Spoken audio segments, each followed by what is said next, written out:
Welcome to The Know, I'm Ashley Jenkins. And I'm John Reisinger. Mafia 3 came out last Friday, and since 2K didn't send out review copies to critics ahead of time, those reviews are just starting to come in now, and, well, they reflect the unfortunate rule that exceptions just highlight. If there are no reviews for launch, be wary. Yeah, this latest entry in the Mafia series is meeting with a number of criticism that have us asking not is it good, but does it suck, and did 2K know? Overall, there are some things to enjoy about Mafia 3, namely the story, the world building, and the early driving narrative. If you're curious about what all those elements actually are and what this game even is, we did put together a Know Before You Go on the title. We'll put that in the end slate if you want to get a better overview. However, common complaints about the game include repetitive gameplay, lackluster graphics, and forgettable missions. At the time of writing, the game is sitting at a 67 on Metacritic based on 16 reviews.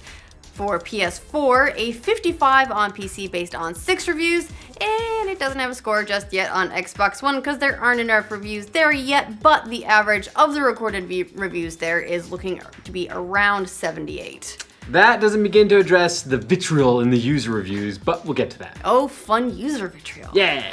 Of the major reviewers, IGN gave it a 7.5, The Guardian gave it a 2 out of 5 stars, and Forbes gave it an 81, so there's kind of a lot of range there. Other reviews, like those from GameSpot and Destructoid, among others, are still in progress, though their thoughts largely do tally with the numbered reviews so far.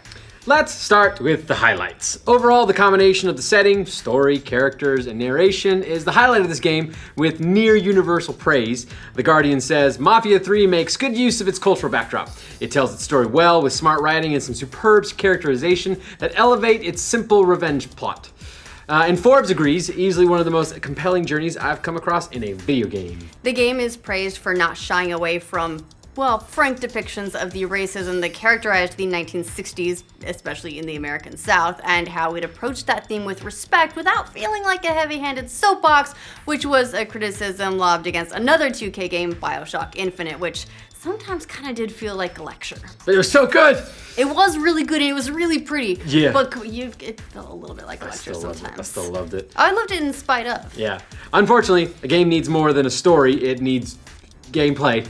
And that's where it starts to turn. The Guardian praised the opening for its sense of the distorted soul of the 1960s, with well-paced first hours that cement the game's unflinching depiction of the racism and violence that dominated so much of 20th century America. However, a strong introduction makes way for hours of cookie-cutter objectives that fail to sustain the pace, adrenaline, or imagination. That's a problem. Yeah, that goes downhill fast. Yeah.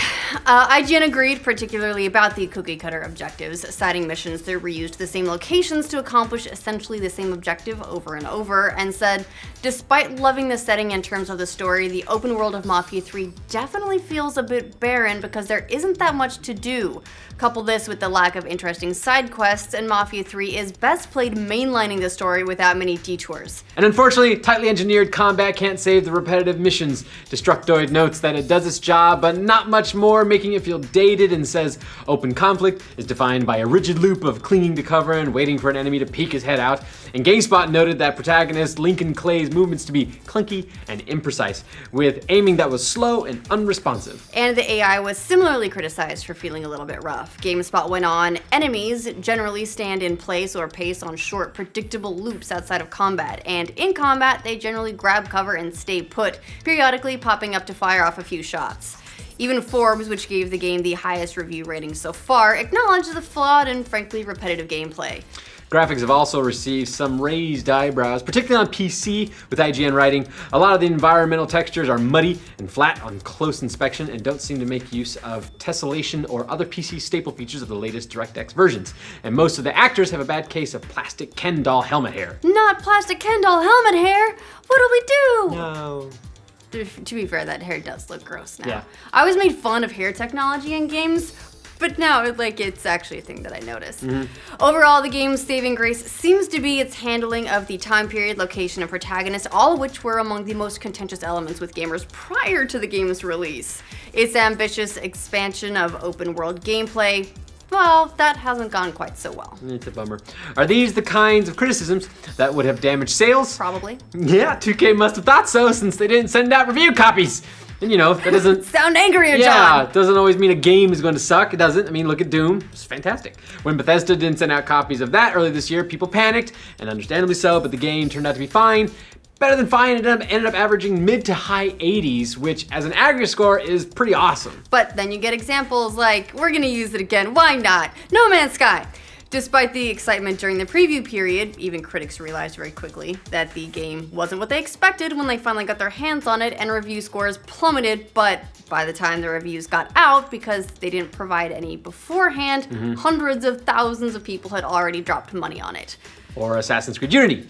In that case, Ubisoft did send out review copies early to critics who agreed to an embargo, which is pretty standard. Yep, except all that on board so far. Yeah, except that the embargo lifted after the game was already on sale. Immediately off board. Yeah, which ensured copies getting into gamers' hands before the critics could release their coverage. And it's possible that something similar has happened with Mafia 3. Not that they embargoed people, but that they knew that it wasn't going to do well, as evidenced by the user reviews, which are even less kind to the game than the critical reviews, with user scores for the game on Metacritic ranging from 3.1 to 5.5 out of 10. Come on, guys. Just rough. Here's the thing about user scores though, and it's the big reason that formal reviews are still as influential as they are. On an individual basis, user reviews can absolutely work, with surfacing determined based on whether others find those user reviews helpful. Actually, Steam does a pretty decent job with that. They surface ones that are more helpful than others. Good job, Steam. But it's so common for users to rate a game 0 based on some stupid thing because they think the aggregate score is too high or because they took a technical issue personally. Because they want to teach the developers a lesson. They want to be a troll. Yeah, like user Fallout's on Metacritic, who said, the incompetent dev can't even be bothered to optimize a game for fixed hardware. The game has wonky performance, regular crashes, poor draw distance, poor car handling, and average graphics. Don't give those money who don't deserve it. And rated the game a 0. Does that sound bad? That does sound bad. But a 0? That's rough. That means the game's nothing. That's what 0 means. Or user OHead123 who said, game is fun and the story is good so far. Only problem is that 30 FPS lock and low textures. Do yourself a favor, wait for the patch, don't skip on this game. And give it a 10. Yeah, that doesn't sound like a 10 either, buddy. People don't know numbers. They're real. That's the thing with user reviews, is they tend to go to an extreme. So, learn numbers. Yes, learn numbers. No. That's what schools. That's our tagline. Learn numbers. Honestly, I guess we probably shouldn't be too surprised that Mafia 3 is flawed, given its development history. The game has been in the rumor mill since 2011. It was the supposed AAA project from 2K Czech, who developed Mafia 2, but then, of course, that whole thing got restructured, the studio in Prague was shuttered, and 2K then set up a new studio in Novato to work on the game instead. And when a game gets shuffled around like that, it doesn't always go so well. And in this case, it doesn't seem like that was the case. Doesn't work well I'm not going to with give it kids I'm not going to say it's a 0, but it's clearly not the game that everyone hoped it would be. What do you think of Mafia 3 and the lack of early reviews? Do you even care, or do you rely more on the opinions of fellow non-professional game critics? Let us know in the comments. And for future review scandals, roundups, and tangents about crazy user ratings, uterus ratings. You know what? There might be uter ratings. We're gonna rate that point. uterus. You don't know that there won't. And also math. Like this video and subscribe to the Know. I think that ended well. Uter ratings! I think that ended well. But can uteruses be more than a 0 to 10? What do you give Mafia 3, little buddy? Oh, like the uterus's rating game. I thought people were rating other people's uteruses. Oh, yeah. Yeah. I wonder if that exists. It might already exist. That's a different feature on Tinder I haven't seen yet.